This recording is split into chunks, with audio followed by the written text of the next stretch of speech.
Times news channel देख रहे आप सभी दर्शकों का बहुत बहुत स्वागत है। मैं हूं रमनदीप कौर। इस वक्त की बड़ी खबर आ रही है प्रयागराज से। क्या है पूरा मामला, देखने के लिए बने रहिए हमारे साथ। संगम नगरी प्रयागराज में द कश्मीर फाइल का मुद्दा जहां गर्माता जा रहा है, तो वहीं अब कांग्रेस के प्रदेश प्रवक्ता सैयद साहब ने बीजेपी पर निशाना साधा है। साथ ही उन्होंने एक लेटर की कटिंग जारी करते हुए कहा है कि पलायन 22 सितंबर 1990 को 23 कश्मीरी पंडितों ने अल-सफ़ा अखबार के संपादक को एक सामूहिक चिट्ठी लिखी थी।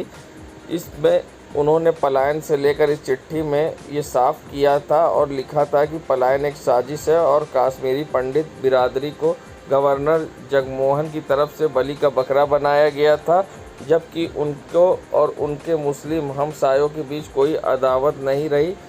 और साथ ही उन्होंने बीजेपी पर आरोप कई गंभीर लगाए हैं। साथ ही उन्होंने इसे 2024 के चुनाव की रणनीति बताई है और कई मुद्दों पर उन्होंने बीजेपी सरकार को घेरा है और क्या कुछ कहा है कश्मीर फाइल को लेकर, आइए सुनाते हैं आपको।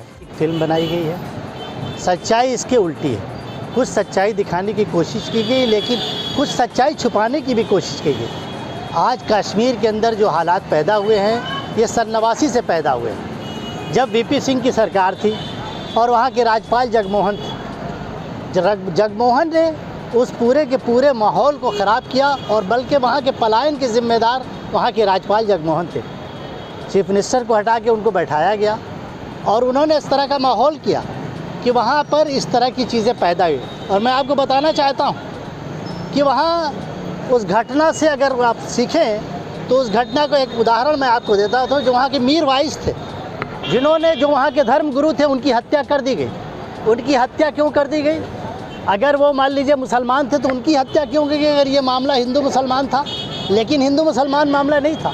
मामला ये था कि कैसे कश्मीर के अंदर वो लोग जो हुकूमत के साथ खड़े होते, जो कश्मीर की सॉवरेनिटी के लिए खड़े हो रहे थे, उनकी हत्या की जा रही थी।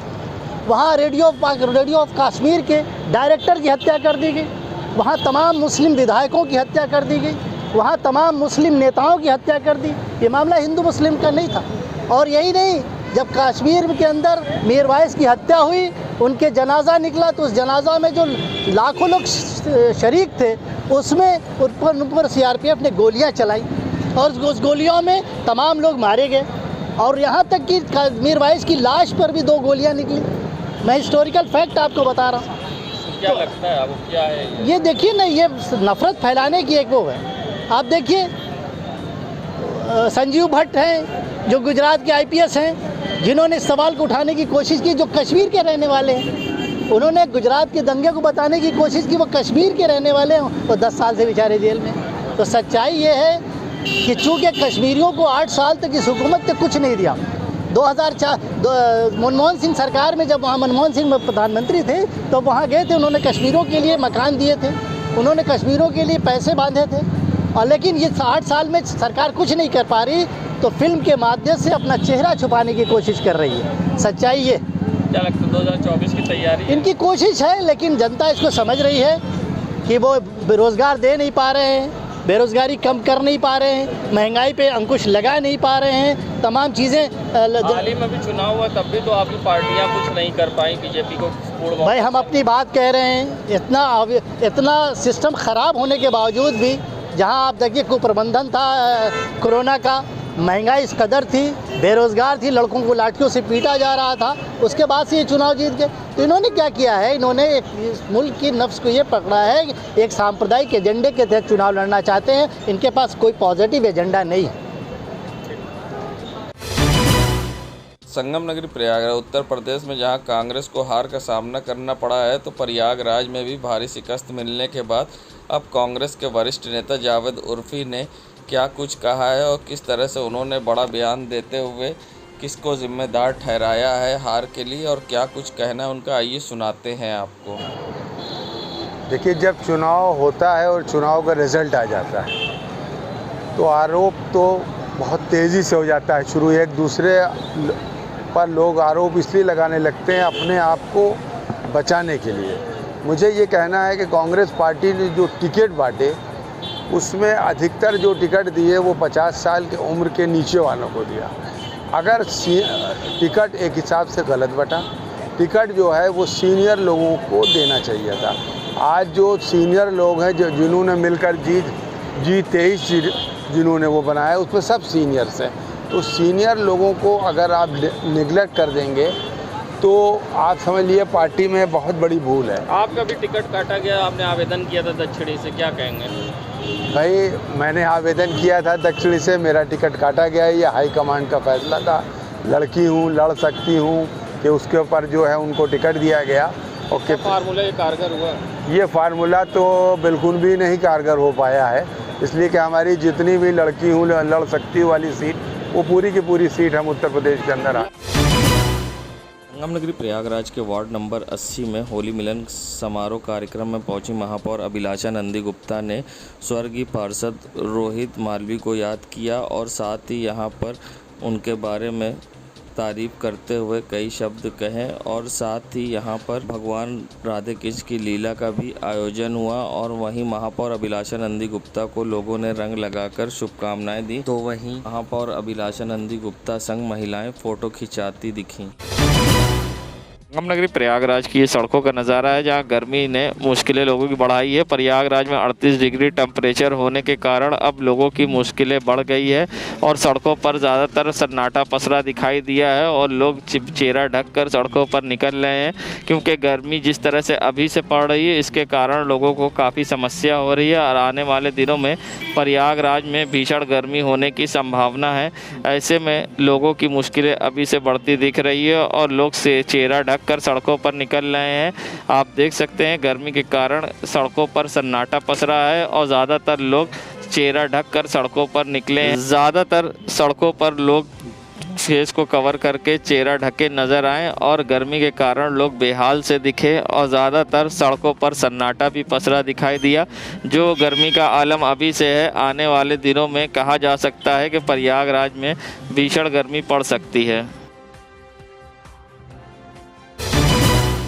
संगम नगरी प्रयागराज की नज़ारा है रामबाग फ्लाईओवर का, जहां आप देख सकते हैं मंझे से चाइनीज़ बचाने के लिए लोगों को यहां साइड में तार बांधे गए थे, मगर ये तार अब कई जगहों से टूटकर हट गए हैं, जिससे फिर से एक बार लोगों पर आने जाने वाले चाइनीज़ मंझे का खतरा मंडरा रहा है, जिससे किसी समय भी बड़ी दुर्घटना हो सकती है। अगर जिम्मेदारों ने इस पर ध्यान नहीं दिया और दोबारा फिर से यहाँ पर तार नहीं बांधे गए तो हो सकती है बड़ी दुर्घटना। चाइनीज़ मंझे से कई बार लोगों की गर्दन कट चुकी है, उसके बाद ये लगाए गए थे तार।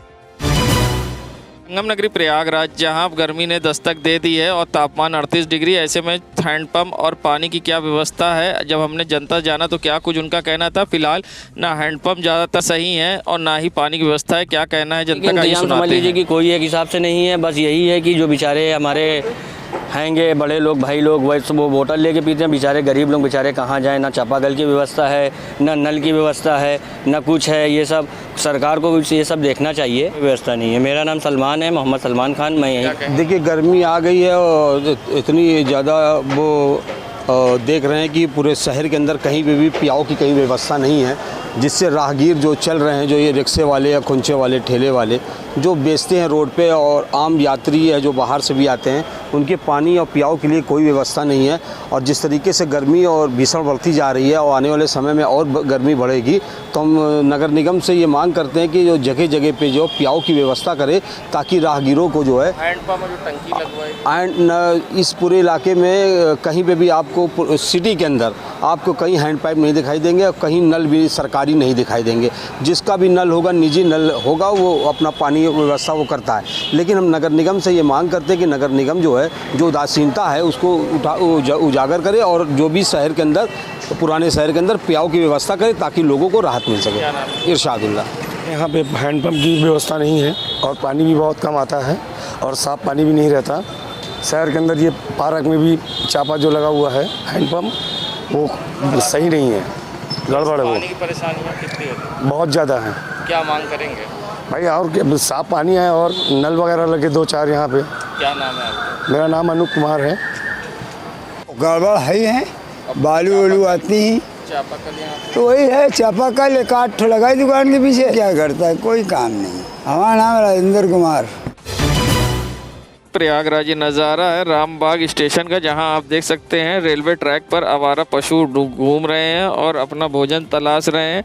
मानो ये रेलवे ट्रैक ना हो, किसी चरने के लिए मैदान हो, मगर जिम्मेदारों को इसकी परवाह नहीं है। रेलवे प्रशासन की लापरवाही सामने आई है, जहां रेलवे ट्रैक पर आवारा पशु घूम रहे हैं और एक नहीं दो नहीं झुंड में ये पशु रेलवे ट्रैक पर कहां से आए, ये अपने आप में बड़ा सवाल है। रेलवे प्रशासन की लापरवाही सामने आई है, जहां रेलवे ट्रैक पर रामबाग के आवारा पशु घूम रहे हैं, जिससे किसी समय भी रेल आने पर बड़ी दुर्घटना भी हो सकती है। और अक्सर देखा गया है कि आवारा पशु ट्रेनों से कटते हैं, मगर इसकी लापरवाही सामने आने पर अब देखना है इस पर किस तरह की कार्रवाई होगी।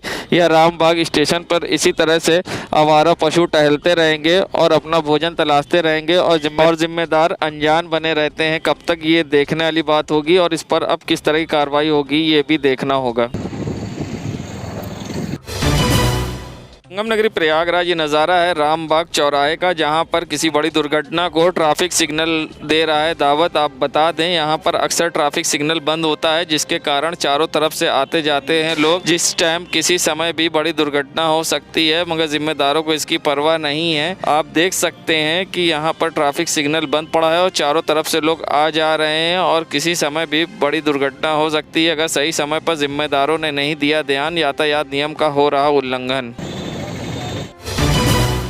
संगम नगरी प्रयागराज की नज़ारा है करेली के 60 फीट रोड के वार्ड नंबर 80 का, जहां आप देख सकते हैं सड़कों के हाल जर्जर हैं और गांव से भी बदतर हालात हैं, मगर ज़िम्मेदारों को परवाह नहीं है। अक्सर लोग रात के अंधेरे में यहां दुर्घटनाग्रस्त भी होते हैं और गिरते हैं। सड़कें जो यहाँ कभी बनी भी तो अब कहाँ गई पता नहीं चलता है। और आप देख सकते हैं यहाँ पर किस तरह से जर्जर हालात में सड़कें हैं और आने जाने वाले लोग अक्सर दुर्घटनाग्रस्त होते हैं और जिम्मेदार बेखबर।